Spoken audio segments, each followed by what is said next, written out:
श्रद्धेय छात्र छात्री किपरि अछ सुप्रभात राम राम। आज आम पढ़ा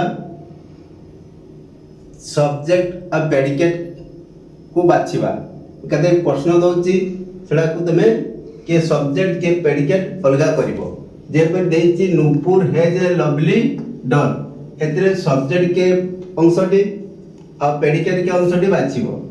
आई do not like tea, Lata is good singer, the cow give us milk, Ramachandra was a ideal king, he is my brother, the dog has a long tail, children were making noise, Deepak is my best friend, Ramo goes to school daily, Sita sings sweetly। एगुड़ी को अलगा करिवो subject के predicate के एडा को पढ़ा हेतला षष्ठ श्रेणी रो एबे 7 क्लास रे मध्ये पढ़ा होची तमरो रिविजन चैप्टर रो रहिची तेनु तुमको सेट बाय देली एडा को भलो भाबरे करिवो आ पठेइबो आ जगी चलिबो खरा भीषण हेची कृष्ण प्रभाव बहुत होची घरे रही की पाठ पढ़िबो। राम राम।